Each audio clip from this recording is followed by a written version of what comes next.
सभी साइड से under frame में क्या क्या चेक करते हैं ये देखें। सर्वप्रथम हम जो ब्रेक रिंगिंग से लगी हुई सभी पिने और काटर है ये देखेंगे प्रॉपर, ये प्रॉपर फिट है और ये 120 डिग्री पे जो फटी होनी चाहिए, ये इसमें पुश प्रॉपर होना चाहिए। ब्रेक ब्लॉक हमारा फ्लेंज से दूर होना चाहिए, ब्रेक की भी प्रॉपर लगी होनी चाहिए, अन्यथा अगर ये लगी नहीं होगी तो हमारा ब्रेक ब्लॉक जो है नीचे गिर सकता है। करेंगे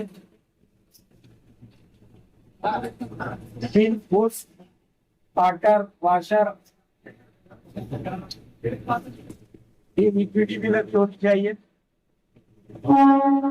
ये हमारी टाई बार की सेफ्टी सीलिंग प्रॉपर वेल्डेड होनी चाहिए। ब्रेक शू के जो बोल्ट है प्रॉपर टाइट होने चाहिए और ये स्प्लिट पिन प्रॉपर होल में होनी चाहिए, अर्थात जहां पे इसका होल है उसी जगह स्प्लिट पिन आनी चाहिए। हो गया हमारा, ये सेंटर पाइप है प्रॉपर, ये चारों बोल्ट जो लगे हुए हैं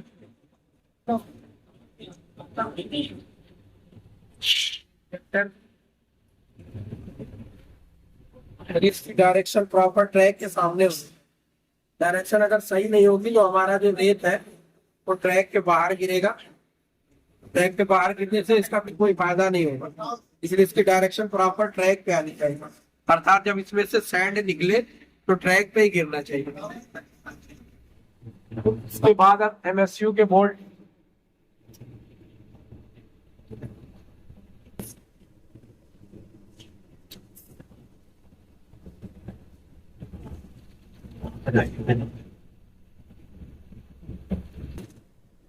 एमएसयू के बोल्ट भी वाशर के साथ हो और इसकी टार्किंग 12 से 50 मीटर पे होनी चाहिए।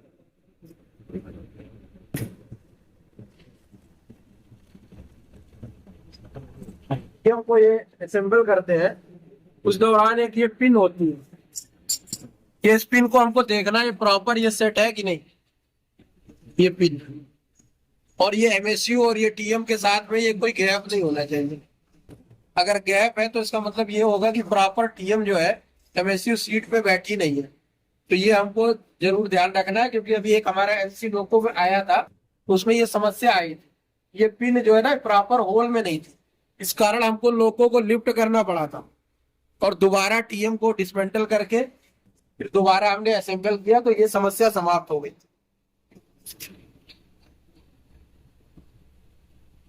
ये जो लगा हुआ हमारा डुप्लीकेशन होता है इसी के द्वारा बुलियर और पिनियन का, इसके जो बोर्ड लगे हुए एमएसयू साइड से इन सभी को चेक करना है, इसका आयल लेवल भी देखना है।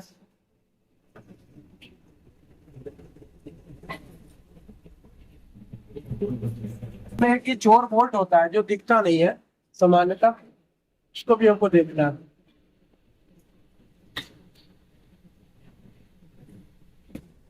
एमएसयू के साथ ये जो हमारा गियर केस फिट होता है इसको भी हमको चेक करना कहीं गैप तो नहीं है।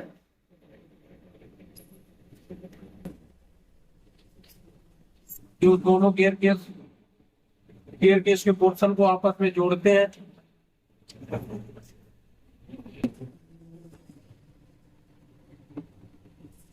ये लिबरेंस रिंग लगी हुई है, ये लिबरेंस रिंग, ये भी हमको देखना है ये गैप तो नहीं है, और इसमें जो हमारे बोल्ट लगे हुए प्रॉपर लगे होने चाहिए, और ये लिबरेंस के साथ का जो एरिया है यहाँ से आयल लीकेज नहीं होना चाहिए। सेम यही प्रक्रिया गियर केस के दूसरे साइड पे हम देखेंगे। ये हमारा गियर केस का ड्रेन प्लग है, यहां से हम ऑयल को ड्रेन करते हैं, ये भी प्रॉपर सीलिंग होना चाहिए। इसके अलावा इधर इस साइड के ज्वाइंट में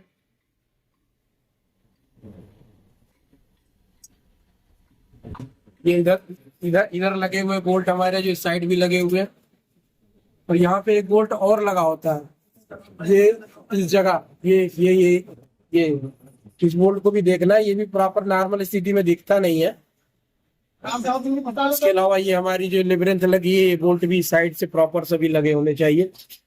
और इनकी टार्किंग जो है 80 न्यूटन मीटर पे होती है। इसके अलावा ये बोल्ट हमारे जो 16x200 के हैं, एक बोल्ट ये है पहला, दूसरा ये है नीचे पोर्शन में, इसी प्रकार 2 बोल्ट ऊपर है, एक ये हो गया, एक ये हो गया। इसकी टार्किंग भी 205 न्यूटन मीटर पे होने चाहिए, यदि 8.8 का ग्रेड का बोल्ट है तो टीएम की थ्रेड में जाके फिट होते हैं। ये टार्क आर्म है,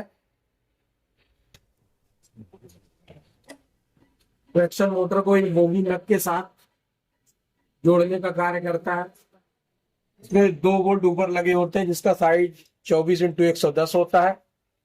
और ये नीचे के साइड जो टीएम होल्डर प्लेट में लगे हैं, इसका साइज 24x100 होता है। इसकी टार्किंग हम 665 न्यूटन मीटर पे सुनिश्चित करते हैं। इसके अंदर ये स्पेरी ब्लॉक लगे हुए हैं।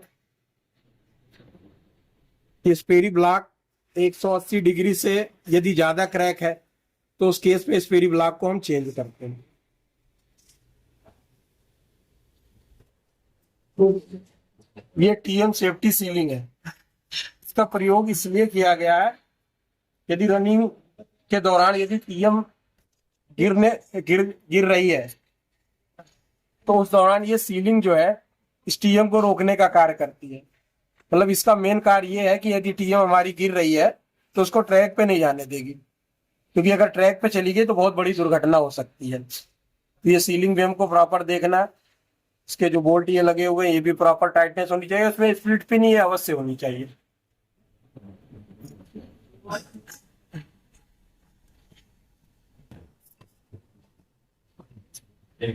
ये बोगी लग है, ये इसकी एमपीटी आरडीपीटी दोनों मेजर शेड्यूल में करते हैं। अभी करंट शेड्यूल है तो यहाँ पे आरडीपीटी हो रखी है, और ये आरडीपीटी में सही रिजल्ट मिला, मतलब किसी प्रकार का कोई क्रैक नहीं हमको मिल रहा है। तो बहुत ही इंपॉर्टेंट पार्ट है बोगी का ये ब्रेक रिंगिंग के हैंगर्स हैं, इसको डबल पिन हैंगर कहते हैं हम इसको। इसमें भी हम देखेंगे प्रॉपर हमारे बोल्ट नट और उसके साथ स्प्लिट पिन लगी हुई है। और इसको देखते समय ये भी देखेंगे कहीं ये किसी प्रकार से हैंगर ये बेंड तो नहीं हो गया। यदि बेंड हो गया तो ये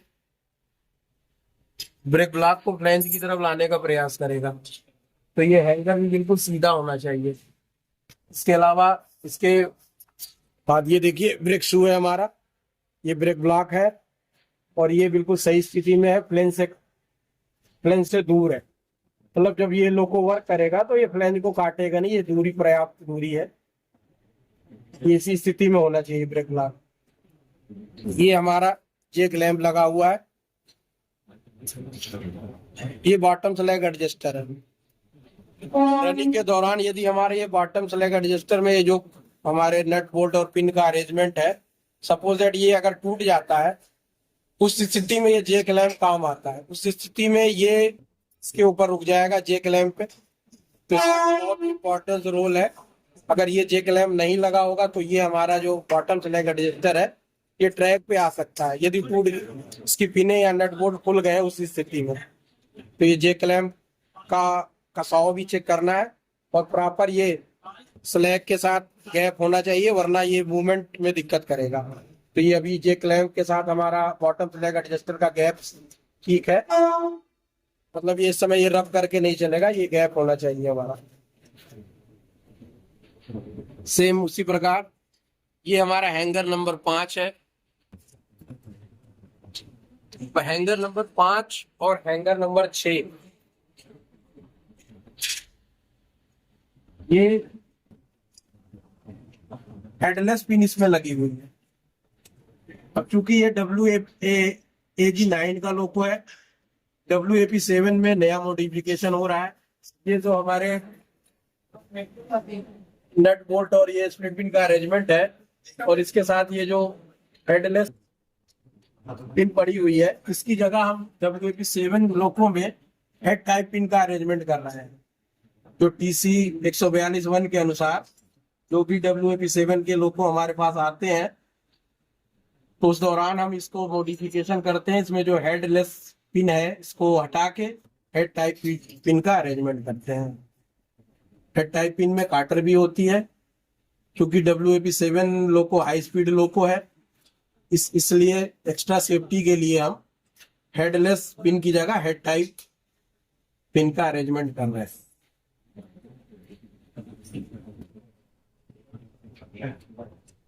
ये हमारा हॉरिजॉन्टल डैम्पर है, और ये इसके 2 बोल्ट जो है ये बोगी साइड से अटैच होते हैं, और 2 बोल्ट ये हमारे बॉडी साइड से अटैच है। की टार्किंग हम जो 200 न्यूटन मीटर पे करते हैं। ये बोल्ट का साइज भी सही है। कुछ लोगों में बोल्ट का साइज छोटा होता है, मतलब जब हम इसे बोल्ट लगाते हैं तो हमारी थ्रेड जो है अंदर रहती है, लेकिन ये बिल्कुल सही लगा हुआ है। इसमें 2-3 थ्रेडें बाहर आ रही हैं, तो ये बिल्कुल सही करेक्ट साइज का बोल्ट लगा हुआ है।